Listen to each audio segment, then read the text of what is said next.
Hare Krishna and welcome to our Ekadasi series exploring the 26 qualities of a pure devotee as expressed and demonstrated by His Divine Grace, A.C. Bhaktivedanta Swami Srila Prabhupada. So again, I have great pleasure to be here with my friend Siddhanta Prabhu, the mastermind behind the Srila Prabhupada Memories series, and has so kindly gone in and searched for those expressions that match up and enlighten us on the qualities of a devotee. So thank you, Siddhanta. Tell us about today. Thank you. Yes, we are halfway through the 26 qualities. We're number 13 today, which the quality is that the pure devotee, the perfect gentleman, as Prabhupada describes a Vaishnav, has no material desires.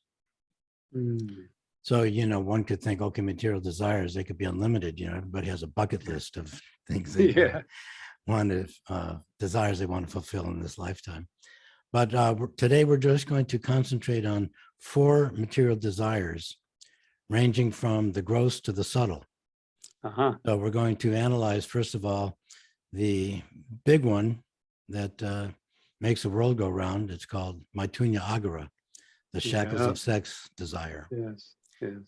Then we're going to delve into examples of the more subtle desires of profit, adoration, and distinction. We're going to have Mahabhuti and Bhakti Sundar Goswami speak about the lack of Prabhupada's desire for sex life. Then we're going to have Guru Kripa and Mahaduti Swami talk about the more subtle desire of profit. Then Bayahari and Bhagavat Prabhu will talk about adoration or lack thereof.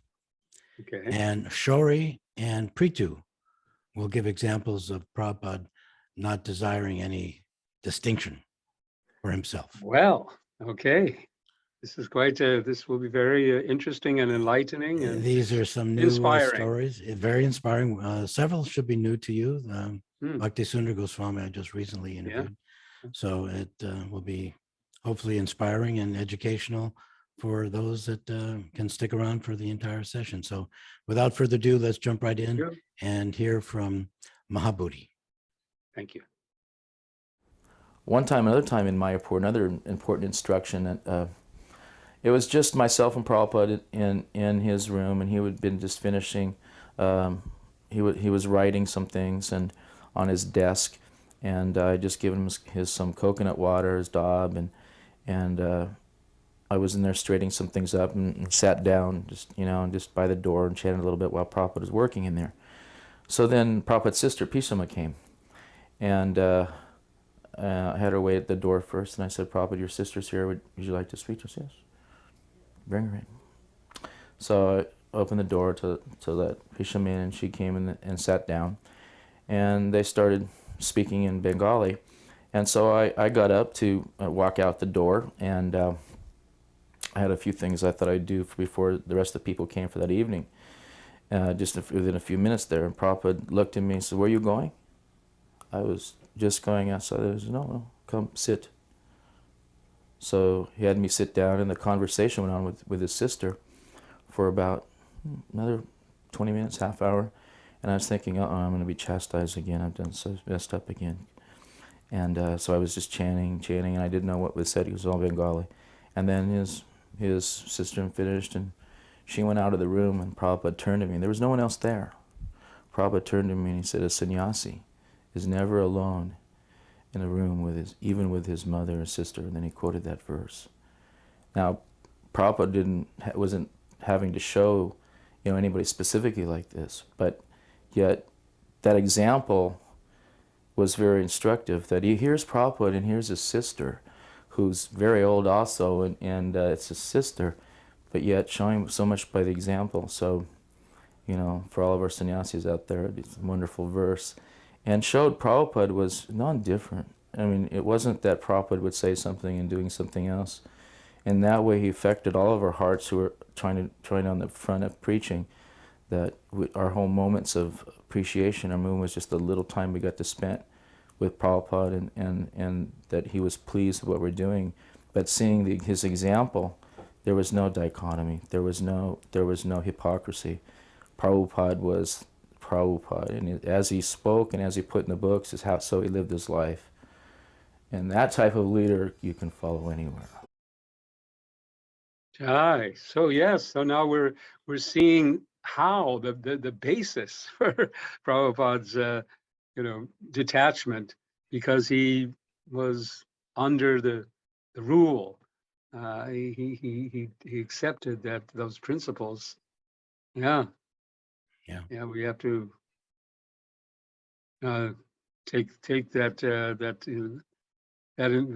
guidance.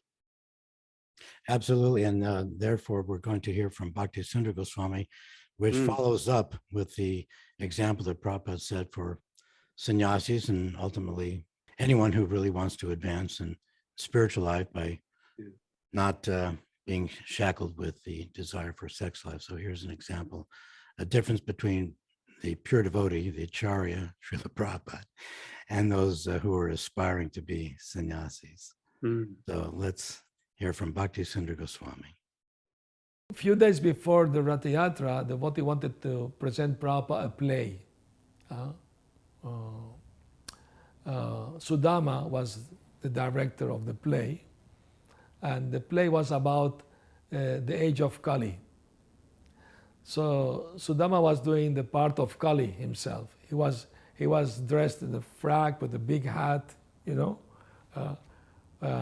and he had his servant, lust, greed, anger, and envy, and all this, directing them how to bewilder people, how to, entice people like that.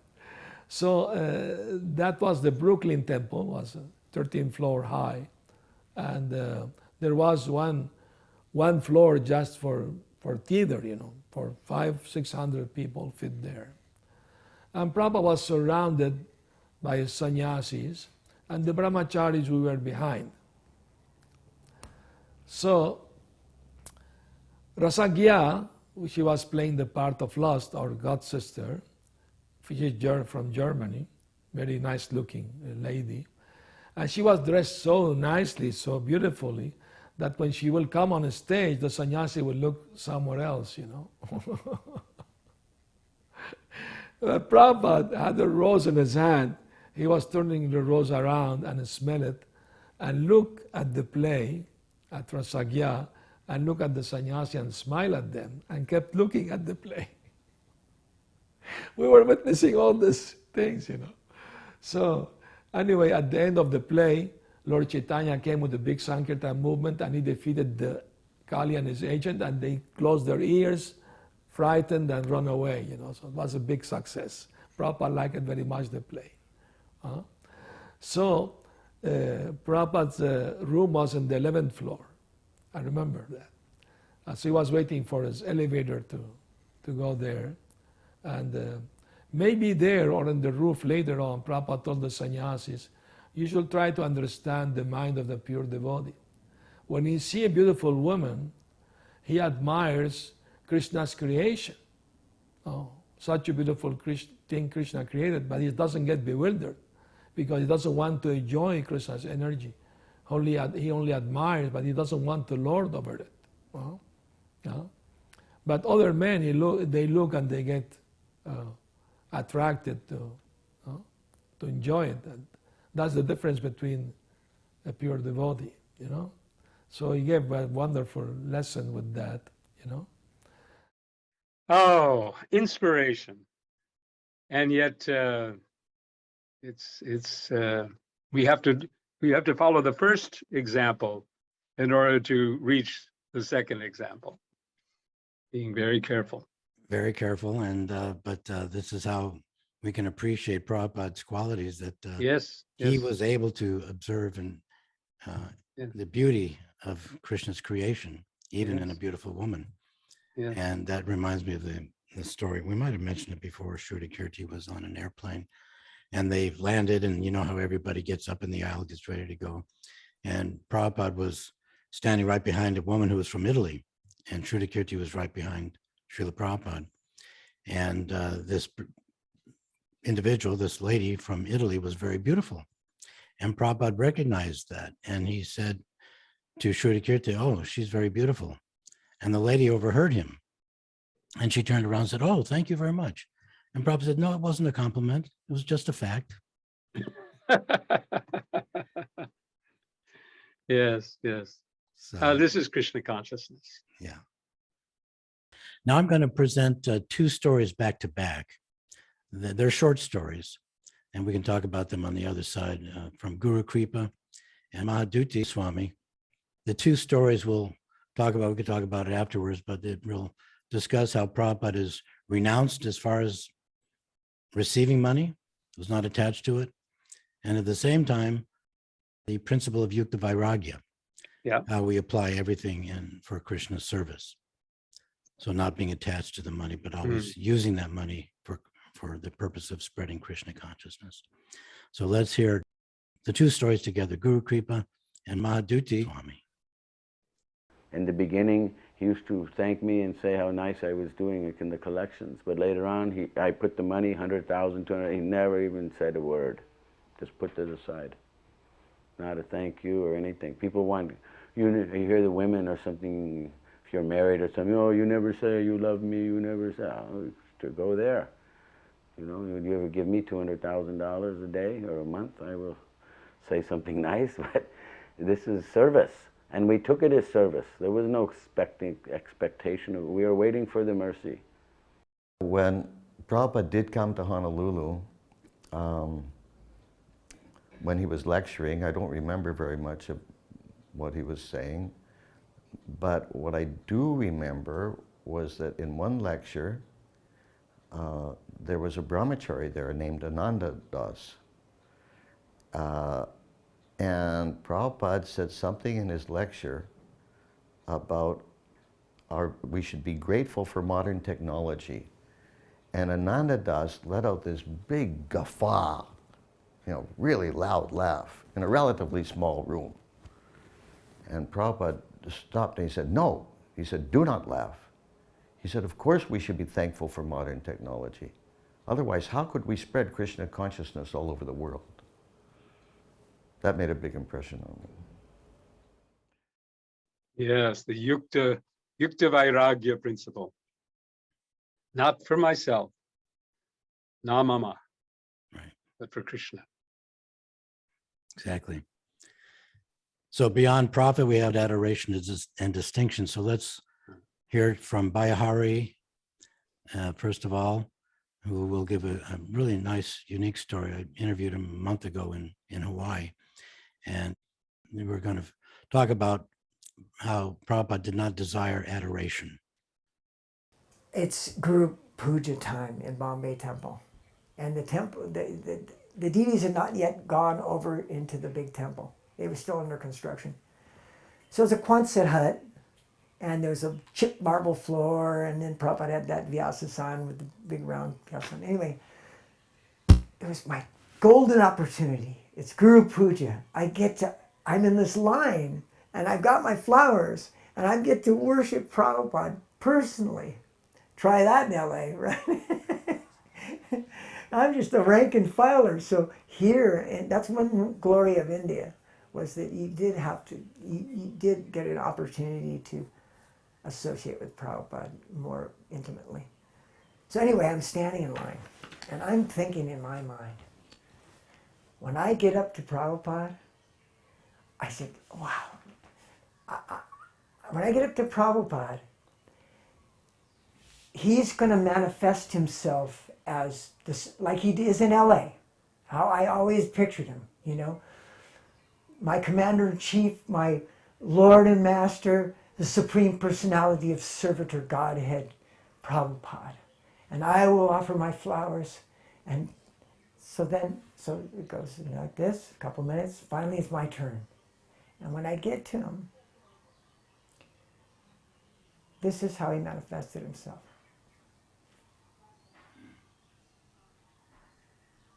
The most humble person. It struck me that he doesn't want anything from me. No, in the material world, that's one reason I became a devotee, really, is that I realized nobody loves me. If I got something, if I got some pot, then they'll go, oh, there we are, we're in my house, or something, you know what I mean? And it was so frustrating. But here, Prabhupada, he doesn't want anything from you. And according to the 26 qualities, does not desire respect for himself. And that was, he manifested that. And also, it made me want to worship him all the more because he's worshipable. Yes.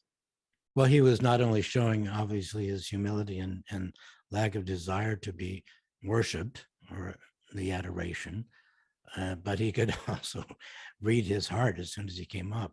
Yeah. And show him his true nature, that he wasn't looking for that adoration. That wasn't why he was on the Vyasa-san. Yeah, even those images that he expressed in the beginning of Srila Prabhupada's, sitting regally. Whenever I see that, you look and you can see that this is being done for Krishna. It's not like, there's no. You can get that sense that Srila Prabhupada's what he's seeing is, here's my service, not how I can get something. It's just, here I am. This is my service to inspire these devotees. Right. So there are other times too where the devotees would be singing Jai Prabhupada, Prabhupada, and Prabhupada would be saying Jai Prabhupada, but it was for his Prabhupada, for Bhaktisiddhanta Saraswati Thakur. Yes. So he was always passing looking up the chain. That's whatever came, he was receiving it on behalf of Srila Bhaktisiddhanta. That was his move. Right. So with that, let's listen to Bhagavat, and I kind of forgot what he said, but I think it's relevant here. So okay, let's listen to what he says. Prabhupada was always extremely humble. As exalted and as glorious as he was, he never acted in such a way that people, unlike other gurus who said they were God, or other gurus who said they were something wonderful or something special, Srila Prabhupada always acted in a very humble manner. There was a dispute one time about Srila Prabhupada's position between different senior devotees. And one woman disciple wrote to Srila Prabhupada and said, some of the devotees are saying that you can see what's in the hearts of all of your disciples and in every temple. And the other devotees are saying that that's like a magic trick and that you're not like that. You can't do those things. So the devotees who are saying that, the other devotees are saying that that's diminishing your spiritual prowess. So what do you say? Please tell me. So the secretary asked the question, and Prabhupada said, for a greatly advanced pure devotee, this is not at all difficult. He can easily see what is going on in the hearts of all of his disciples and in all of his temples. So that was, the secretary would ask the question, Prabhupada would reply. So then he said, okay, so I should tell her that you can do this then. And Prabhupada said, I didn't say that. He said, I said for a greatly advanced pure devotee, he could see that. I am not a greatly advanced pure devotee. I am not even a devotee. I am just trying to be a devotee. So in that statement, he simultaneously exhibited his humility and actually also showed us what our state of consciousness should be in trying to develop our Krishna consciousness, that we were just trying to be devotees. So then the secretary said, so I should tell her that. And he said, oh yes, for a greatly advanced pure devotee, this is not a difficult thing. Mm. Oh, Srila Prabhupada. Do you remember that one from the series? No, Okay, good. no. That's yeah, the depth. I mean, this is something that I think, well, maybe one day I'll understand, the mood of a actual pure and advanced devotee who is simultaneously in such an advanced pure state and yet thinking of himself or herself in a way, in such a humble way. It's yeah, Yeah, it's hard to fathom. it's hard to fathom. Yeah. Now let's delve into the material desire of wanting distinction. Uh-huh. So a very unique story from Shari Prabhu, who's going to tell us about a time he was with Prabhupada in Hawaii. Okay. And not sure that a lot of people know this one. So let's listen to Shari Prabhu. So Guru Kripa started a kirtan. And the conch shell blew, and the artik started. And after the ghee lamp was offered, I took it, and for some unknown reason, I went around to all the devotees first and to Srila Prabhupada last. Srila Prabhupada didn't seem disturbed. He was absorbed in chanting the holy name. Guru Kripa was leading. It was very lively, very energetic, lots of dancing. And he was sitting on the Vyasasan we had located there. And he simply took his hands and put them to his head and folded his hands like in appreciation for me offering that to him. So the arti continued, and after the ghee lamp, the water was offered to the Gornitai deities we had there. And after it was offered to the deities, I took the pujari handed me the water, and I followed suit as what I had previously done. I went to all the devotees first, and then I went up to Srila Prabhupada last and sprinkled water on his head very respectfully. And he bowed his head, giving me he appreciated how I had offered him the water. So the kirtan continued, devotees were dancing, and then the handkerchief, and then the flowers, and the pujari offered me the flowers.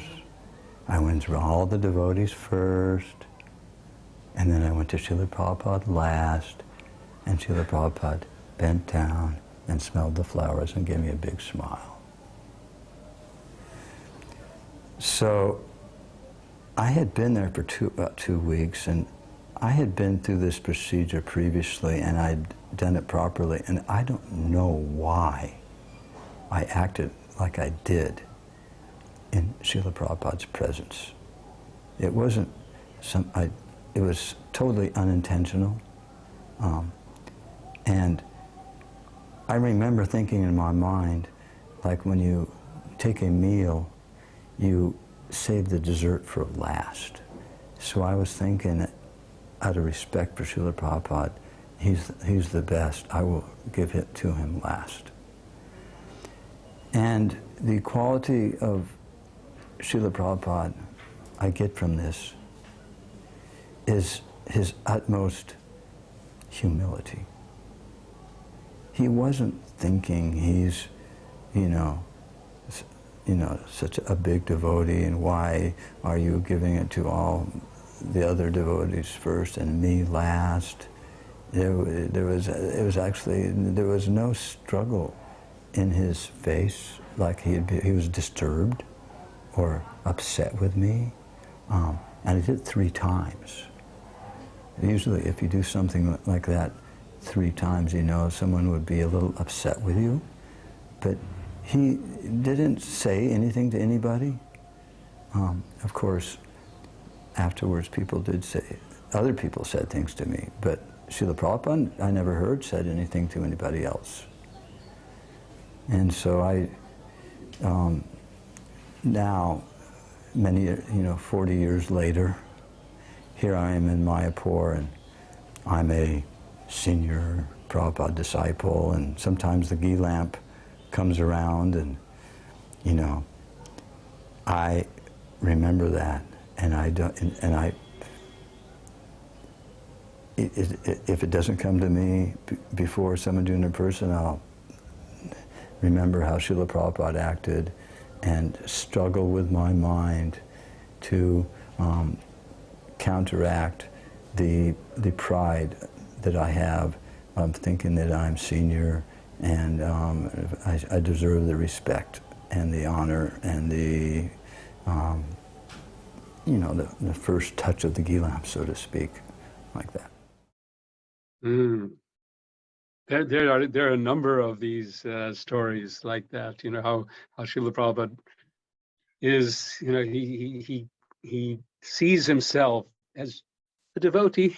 You know, not the acharya. You know, it's a devotee. Yeah, not requiring distinction. He knows his position as a servant of Krishna. Yes. And Yeah. so let's finish up with Prithu Prabhu, whose story, this particular story might have been shared with for another similar type of quality, but it's always good to hear some things twice so we can hammer it into our consciousness. So Okay. let's listen to Prithu Prabhu and then wrap it up on the other side. There was a lecture going on. Prabhupada spoke on the 4 classes of men, the Brahmana, Kshatriya, Vaishya, and Shudra. And this was in front of a university crowd, a rowdy crowd of students, particularly in Sweden, where nothing is holy and nothing is sacred. And so as soon as Prabhupada finished, a student stood up right in front and said, "Of course, you think you're first-class men." Prabhupada lectured first class, second class, third class men, Brahmana, Kshatriya, Vaishya. You're thinking you're first-class men sitting in a sea of followers covered with flowers, sitting on a high, exalted seat. You think you're first class. And I was boiling, just about to pounce on the Prabhupada. If he would have made just a little sign, I would have just ripped this man into shreds. Well, anyway, coming from Germany, we are very expert to deal with this matter.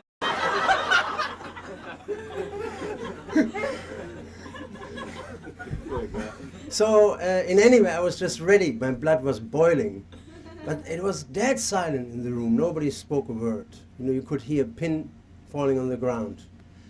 And then Prabhupada said, he was pleading with the man, practically speaking. He said, no. He said, like this with his hands. He said, no. I'm not a first-class man. He said, I'm a fifth-class man. And so everybody was shocked. It was dead silent for a little while. And then Prabhupada said, in this deafening silence, he said, because I'm the servant of everyone. And we were just astounded when he said this. And I saw behind us, his lip was quivering, you know. He was deeply, when he spoke it, he knew it was true, that he was a servant of the whole world. And so 2 big tears came behind his spectacles. And that I saw, because I was right there. How he cried when he said this. And it was so clear that he was really the servant of the whole world, that he didn't think much of himself, like we have heard before, that he was so humble, that he had so much Shakti on one side, and on the other side, that he was so humble that he considered himself, in fact, fifth class, the servant of everyone, the person who was supporting everybody, serving everybody, giving to everybody, and not expecting anything in return. I thought it was such a sublime display of such a pure devotee of Krishna. It was very moving, and I will never be able to forget it. Jai. Yes, I think we have this. I mean, this is a quality that is an expression of many qualities of a pure devotee, and Right. that sense of not wanting any distinction, the truly amanina. I mean, it's not desiring any respect, but manadhina, giving respect to everyone, feeling oneself the servant. Exactly. And then all the rest of it goes along with it. Trinadapi sinichana, tarodapi sihishnana. He tolerated too. I mean, this is another instance in that particular instance where, he could have reacted in a very upset way, but no. Right. Uh, So that's it for today. But thank you for Thank you. hosting and sharing with Thank you others. so much. It's really such a wonderful, I mean, it's something that I look forward to every Ekadashi, that we can do this exploration and aspire and be inspired by hearing and remembering Srila Prabhupada.